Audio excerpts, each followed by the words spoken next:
www.darsequran.com۔ مردوں میں ہم نے یہ انتظام کیا ہے کہ درس قرآن سننے والے ساتھی سامنے قرآن رکھ کر بیٹھیں۔ اسی طرح خواتین سے بھی درخواست ہے کہ وہ سامنے قرآن رکھ کر بیٹھیں۔ آج ہم 12واں پارہ شروع کر رہے ہیں، جو حقیقت میں ترتیب کے اعتبار سے ہمارا 17واں پارہ ہے۔ اس لیے 5 پارے آخر سے، 11 پارے شروع سے، اور آج 17ویں پارے کا درس کا آغاز ہو رہا ہے۔ الحمدللہ وحدہ والصلاة والسلام على من لا نبی بعدہ، اما بعد فاعوذ باللہ من الشیطان الرجیم، بسم اللہ الرحمن الرحیم۔ وما من دابة في الأرض إلا على الله رزقها ويعلم مستقرها ومستودعها كل في كتاب مبين۔ وهو الذي خلق السماوات والأرض في 6 أيام وكان عرشه على الماء ليبلوكم أيكم أحسن عملا، ولئن قلت إنكم مبعوثون من بعد الموت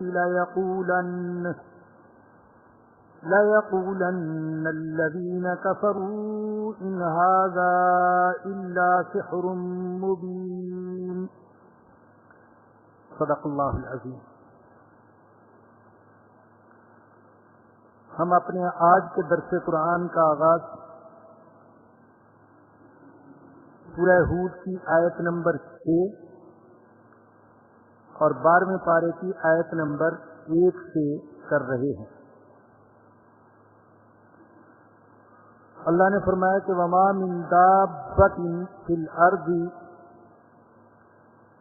زمین پر کوئی جاندار ایسا نہیں، الا علی اللہ رزقها، جس کا رزق اللہ کے ذمے نہ ہو، وَيَعْلَمُ مُسْتَقَرَّهَا وَمُسْتَوْدَعَهَا، اور اللہ ان جانداروں کے زیادہ رہنے کی جگہ کو بھی جانتا ہے اور کم رہنے کی جگہ بھی جانتا ہے۔ کل فی کتاب مبین، یہ سب کچھ واضح کتاب میں درج ہو چکا ہے۔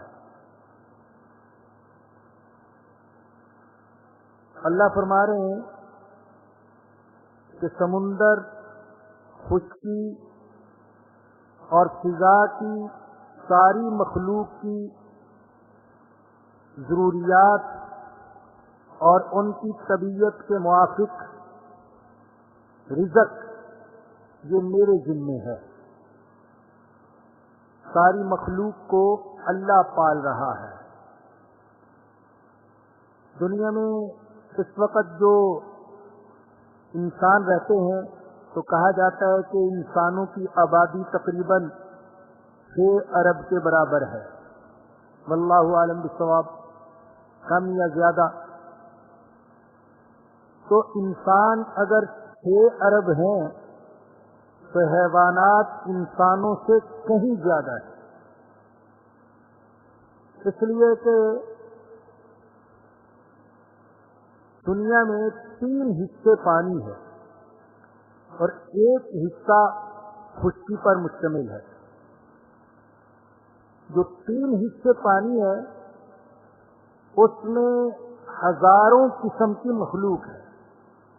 آپ مچھلیاں دیکھیں تو کتنی قسم کی مچھلیاں ہیں، پھر سمندری گھوڑے، سمندری ریچھ، سمندری شیر، سمندری سانپ، سمندری اژدہے اور سمندری کچھوے، نہ معلوم کیسی کیسی مخلوق ہے۔ اور ایسی ایسی مخلوق کہ جس کی غذا اگر کہا جائے کہ سینکڑوں انسانوں کے برابر ہے تو یہ بھی مبالغہ نہیں ہوگا۔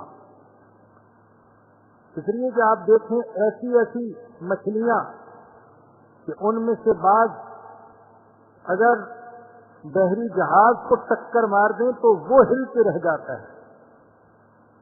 تو اس سے آپ ان کی ضخامت اور ان کی قوت و طاقت کا اندازہ لگا سکتے ہیں.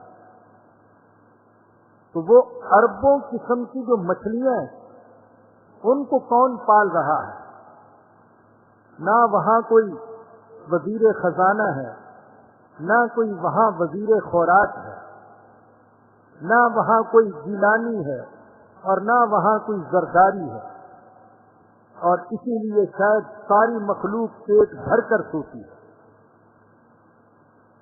اور غذا کو ذخیرہ کرنے والی چیز بھی کوئی نہیں، گودام نہیں ہے، ہر روز تازہ غذا ملتی ہے.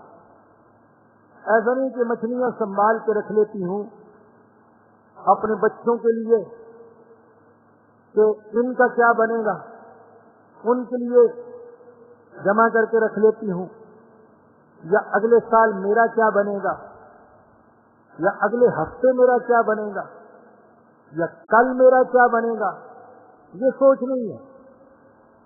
بس یہ ہے کہ میرے اللہ نے مجھے پیدا کیا ہے، میرا اللہ مجھے پالے گا، میرا اللہ مجھے دے گا. اللہ اکبر. یہ یقین مچھلی کو ہے مگر یہ یقین انسان کو نہیں ہے کہ میرا اللہ مجھے پالے گا.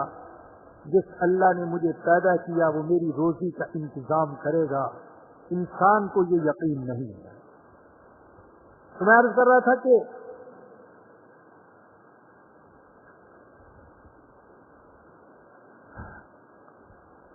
تین حصے پانی اور ایک حصہ خشکی. تو تین حصے پانی میں پتہ نہیں کتنے ارب مخلوق ہے، کوئی اس کو شمار نہیں کر سکا. اور اس کی کتنی غذا ہے، کتنے ہزاروں ٹن یا لاکھوں ٹن وہاں روزانہ غذا کی ضرورت پیش آتی ہے، یہ کسی کو پتہ نہیں. اور نظام خود بخود چل رہا ہے. کون پال رہا ہے؟ ہر ایک کی اپنی اپنی سوچ. ایک کلمہ پڑھنے والے اور قرآن پڑھنے والے کی سوچ یہ ہے کہ سب کو اللہ پال رہا ہے، اللہ کے سوا کوئی نہیں جو ان کو پالنے والا ہے. اللہ اکبر. آپ نے اس عجیب و غریب مچھلی کے بارے میں پڑھا یا سنا ہوگا جس کے بارے میں کہا جاتا ہے کہ وہ دریاؤں کے سنگم میں پائی جاتی ہے. دریاؤں کے سنگم میں، جہاں دریا ملتے ہیں سمندر میں، تو وہاں پائی جاتی ہے.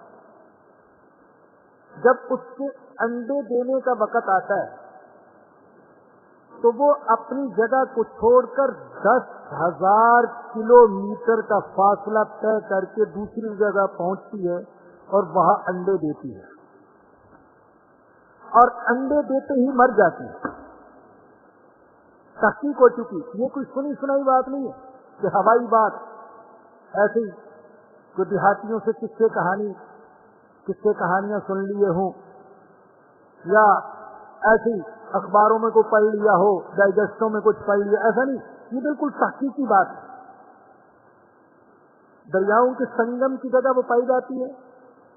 جب انڈے دینے کا وقت آتا ہے تو 10,000 کلومیٹر کا فاصلہ طے کر کے دوسری جگہ پہنچتی ہے اور وہاں انڈے دیتی ہے اور انڈے دیتے ہی مر جاتی ہے. اللہ اکبر. بتائیے کہ وہ بچے جن کی ماں ان کے دنیا میں آنے سے پہلے ہی جا چکی، باپ کو ہے نہیں، ان کو کون پالتا ہے؟ اللہ کے سوا کوئی نہیں. اور پھر حیرت کی بات یہ کہ یہ بچے پیدا ہونے کے بعد 10,000 کلومیٹر کا فاصلہ دوبارہ طے کرتے ہیں اور وہیں پہنچتے ہیں جہاں ان کی ماں رہتی ہے. وہ کون ہے جس نے ان بچوں کو بتایا کہ تمہاری ماں یہاں سے 10,000 کلومیٹر دور رہتی تھی، تم بھی وہیں پہنچے؟ اللہ کہتا ہے یہ رہنمائی میں کرتا ہوں. ربنا الذی اعطى كل شيء خلقه ہمارا وہ رب ہے جس نے ہر چیز کو اس کی صورت دی ہے، اس کا وجود دیا ہے، اس کا جسم دیا ہے، ثم ہدا، اور پھر ہر چیز کو اس نے ہدایت بھی دی ہے، کیسے کھانا ہے، کیسے پینا ہے، کیسے رہنا ہے، کہاں جانا ہے۔ اللہ کہتا ہے یہ ہدایت میں دیتا ہوں۔ تو 3 حصے پانی میں، یہ سمندری مخلوق، پھر جو ایک حصہ خشکی کا ہے۔ آپ اس میں دیکھیں کہ اگر 1 ارب انسان ہے تو مرغیاں کتنی ہیں، چیونٹیاں کتنی ہیں، سانپ کتنے ہیں، بچھو کتنے ہیں، کیڑے مکوڑے کتنے ہیں، کبوتر کتنے ہیں، طوطے کتنے ہیں، شیر کتنے ہیں، چیتے کتنے ہیں، بھیڑ بکریاں گائے بھینس کتنی ہیں۔ اللہ اکبر۔ اندازہ کیجئے کہ روزانہ پاکستان جیسے چھوٹے ملک میں بھی ہزاروں جانور ذبح ہوتے ہیں روزانہ۔ آپ پورے پاکستان کا سروے کریں تو ایک پاکستان میں روزانہ ہزاروں جانور ذبح ہوتے ہیں، ہزاروں بکرے، ہزاروں دمبے، ہزاروں گائے بھینس اور بیل۔ کون ہے جو اس کمی کو پورا کرتا ہے اور پھر بار بار پیدا کرتا جاتا ہے؟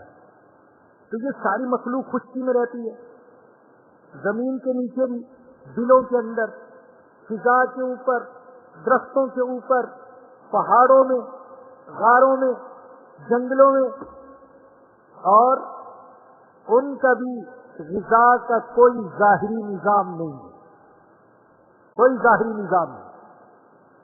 پھر کسی کی غذا گھاس ہے،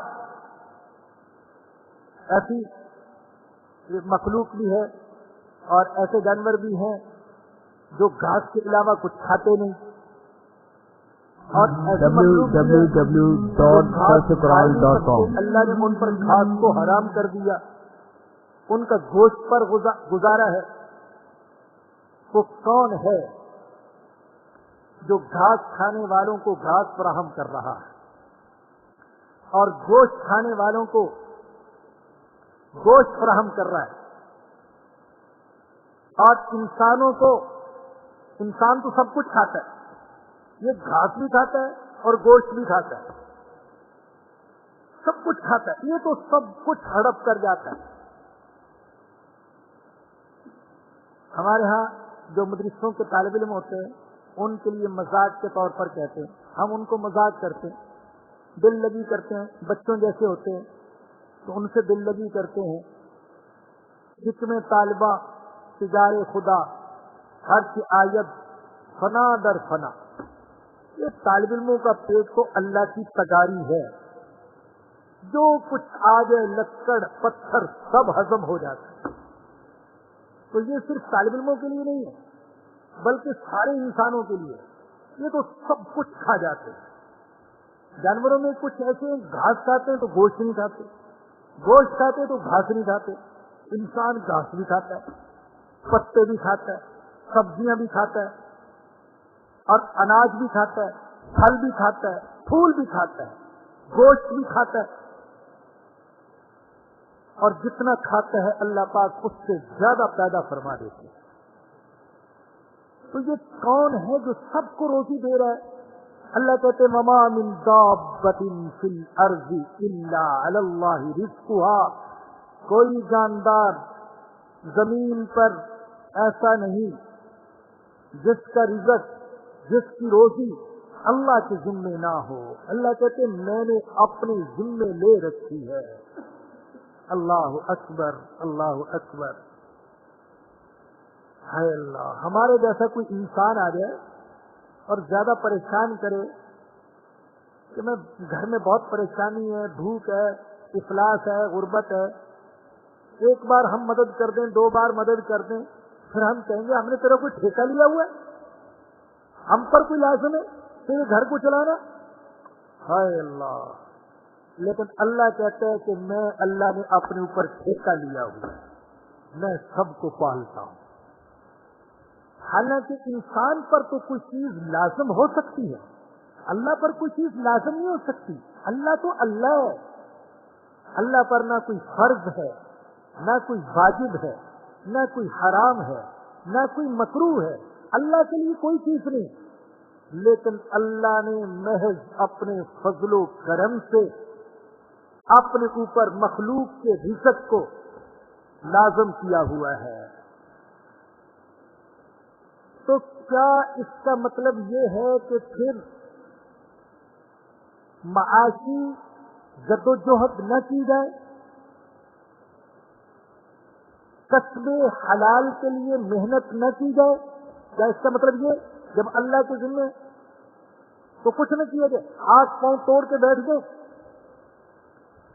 یاد رکھیے کہ اس کا یہ مطلب نہیں ہے کہ انسان اسباب اختیار نہ کرے.